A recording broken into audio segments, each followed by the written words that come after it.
Hello students, आज मैं कराने जा रही हूँ आपको प्रोनाउन के यूजेस, जिसमें मैं 6 to 10 यूजेस आपको कराऊंगी और 1 to 5 आपको फर्स्ट पार्ट में करा दिए थे। आई होप आपने वो देख लिए होंगे, और अगर आपने नहीं देखे हैं तो प्लीज़ अपना सॉल्यूशन चैनल को सर्च कीजिए और तुरंत आपके पास आएगा कि यूजेस ऑफ प्रोनाउन, और आप उसमें से 1 to 5 यूज़ समझ सकते हैं। और अच्छे से देखिए कि एग्ज़ाम में किस तरह से क्वेश्चन और बनाए जाते हैं प्रोनाउन से।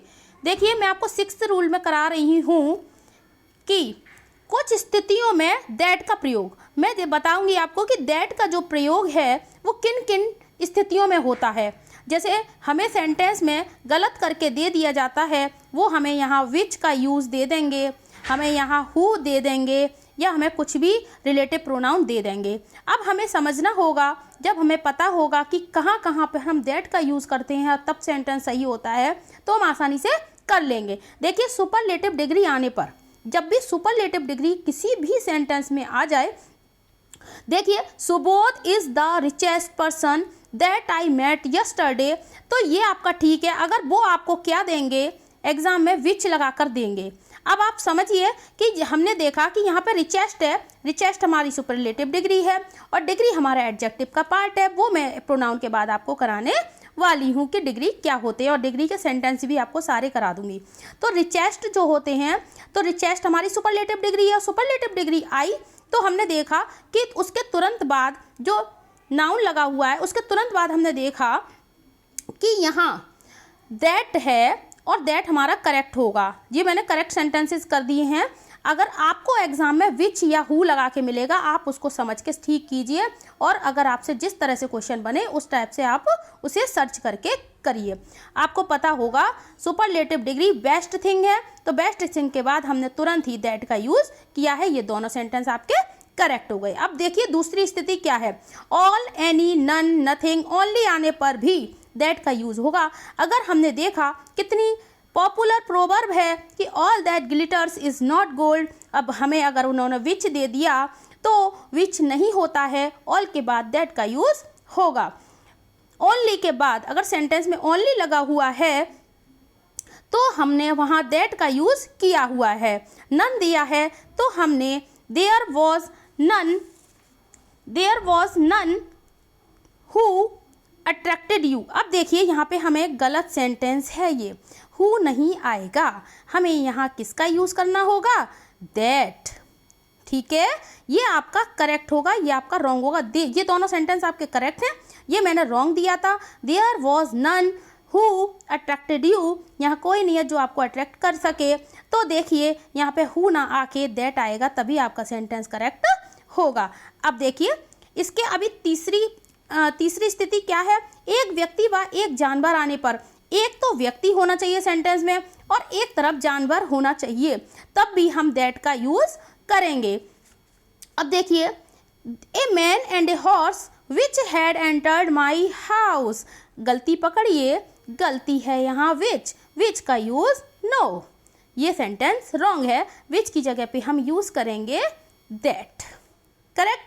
अब देखिए, स्टार्टिंग हो अगर आपके सेंटेंस के रिलेटिव प्रोनाउन से, जैसे हु एम आई, मैं कौन हूँ, दैट शुड टीच यू, तो ये आपका करेक्ट है। अब आप कहेंगे कि आई के बाद तो हमें रिलेटिव प्रोनाउन बताया गया है कि हु आता है, लेकिन जब सेंटेंस की स्टार्टिंग रिलेटिव प्रोनाउन से हो, हु एम आई, मैं कौन हूँ, जिसे दैट शुड टीच यू, मैं कौन होता हूँ कि जो तुम्हें पढ़ा सकूँ, तो वहाँ दैट करेक्ट होगा। देखिए 7th रूल समझिए, 7th यूज़ किस तरह से होगा।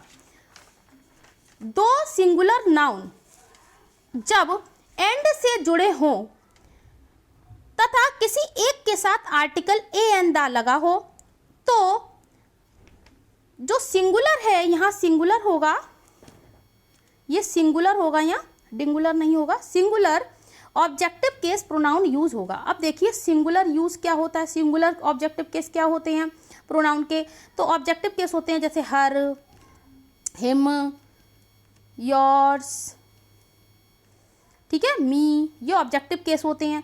अब देखिए जो ऑब्जेक्टिव केस हैं तो उनसे पहले अगर हमने दो सिंगुलर नाउन लिए हैं जो एंड से जुड़े हैं तथा किसी एक के साथ आर्टिकल लगा है और दूसरे के साथ नहीं लगा है, तो हम singular objective case pronoun use करेंगे। मतलब ऑब्जेक्टिव केस का यूज होगा, सी है तो वहाँ तुरंत ही हम समझ जाएं कि वहाँ शी ना होके हर आएगा, ही है तो हिम आएगा, इस तरह से। अब देखिए, लेकिन एक तो ये कंडीशन हो गई, दूसरी होती है लेकिन यदि दो सिंगुलर नाउन है और दोनों के साथ आर्टिकल आया है तो प्लूरल ऑब्जेक्टिव केस यूज होगा। समझ में आया? जैसे कि प्लूरल हो जाएगा, हैज़ का हैव हो जाएगा, ऑब्जेक्टिव केस भी प्लूरल में लगेगा। देखिए, द पोएट एंड थिंकर, अब देखिए इसमें तो आर्टिकल का यूज हुआ है द, लेकिन थिंकर के साथ नहीं हुआ है, तो यहाँ सिंगुलर ऑब्जेक्टिव केस यूज होगा आपका। जैसे हिज है तो हिज आएगा यहाँ, एक लोग के हिसाब से, द पोएट के हिसाब से या थिंकर के हिसाब से हिज का यूज हो जाएगा। ये आपका करेक्ट है। वो आपको लगा के देंगे देयर, दो लोग हैं तो वो आपको लगा के देंगे देयर। अब देखिए, या देम दे दें या देयर दे दें, तो वो भी जो भी आपको देंगे तो वो आपका क्या हो जाएगा, वो आपका रॉन्ग हो जाएगा। यहाँ सिंगुलर का यूज होगा। अगर देखिए the poet and the thinker, अब दोनों तरफ द लगा हुआ है तो हैज एक्सप्रेस्ड हिज व्यूज, तो ये गलत हो जाएगा क्योंकि यहाँ पे क्या हो जाएगा, देयर होना चाहिए। दोनों तरफ द होने पर प्लूरल, दोनों तरफ द होने पर प्लूरल, एक तरफ द होने पर सिंगुलर का यूज होता है। ये आपको थोड़ा अजीब लग रहा होगा इतना डीपली पढ़ाना, लेकिन आप देखिए इस तरह से सेंटेंस अब बन रहे हैं क्योंकि कंपटीशन हर लेवल पर हाई होता जा रहा है। इंग्लिश से इसी तरह से क्वेश्चन बनते हैं और हमारी ग्रामेटिकल मिस्टेक बहुत ज़्यादा हो जाती है, सेंटेंस गलत हो जाते हैं। ऑब्जेक्टिव हम चूज़ करते हैं तो गलत चूज़ वो हम कर लेते हैं। अब देखिए 8 नंबर रूल, जब दो नाउन एज वेल एज से जुड़े हों तो फर्स्ट नाउन के अकॉर्डिंग केस यूज होगा। दो नाउन देखिए, बिन्नी और हर फादर, दो नाउन जुड़े हुए हैं तो जो भी हमारी अकॉर्डिंग केस यूज होगा तो वो हमारा फर्स्ट वाले के हिसाब से होगा यूज। ठीक है, फर्स्ट बिन्नी के हिसाब से यूज होगा यहाँ, तो बिन्नी के हिसाब से हर आया है और इज भी आया है।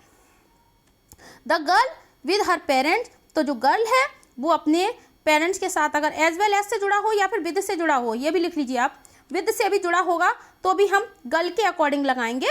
तो यहाँ पे क्या हो जाएगा, द गर्ल क्या हो जाएगा, हैव गलत है, यहाँ क्या हो जाएगा, हैज़। ठीक है, ये आपका सही सेंटेंस था, ये आपका रॉन्ग सेंटेंस था, इसमें करेक्ट वर्ड है हैज़।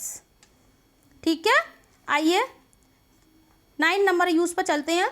मैनी ए या मैनी एन के बाद अगर नाउन लगा है तो सिंगुलर केसेस यूज होंगे, क्योंकि मैनी ए सोल्जर का मतलब समझिए बहुत सारे सोल्जर में से कोई एक की बात हो रही है, तो मैनी ए सोल्जर ये सही शब्द है, ये सही आपके फ्रेज है।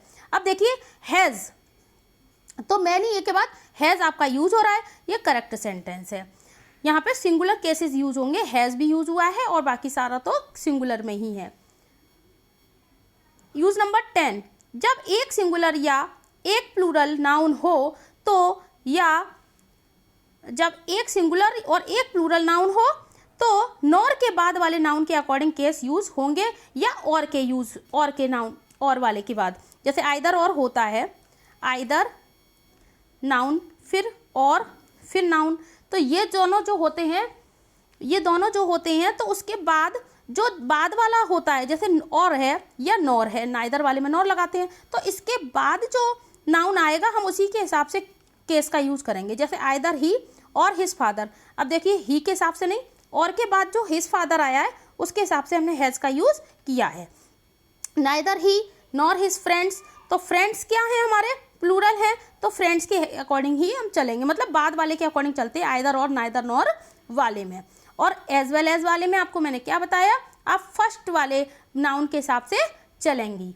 ठीक है, अब देखिए आई होप आपको ये वीडियो अच्छी लगी होगी, और अगर नहीं समझ आई हो तो आप फिर से इसको देखिए और समझने की कोशिश कीजिए। दोनों पार्ट में मैंने 10 यूजेस कराए हैं, 10 यूजेस के साथ मैंने काफ़ी आपको जानकारी देने की कोशिश की है, आपको समझाया है। अब आप देखिए कि इसको चैनल को सब्सक्राइब कर लीजिए, सपना सॉल्यूशन चैनल को। कम टाइम में अगर आपको अधिक स्टडी करनी है तो मेरे साथ जुड़ जाइए।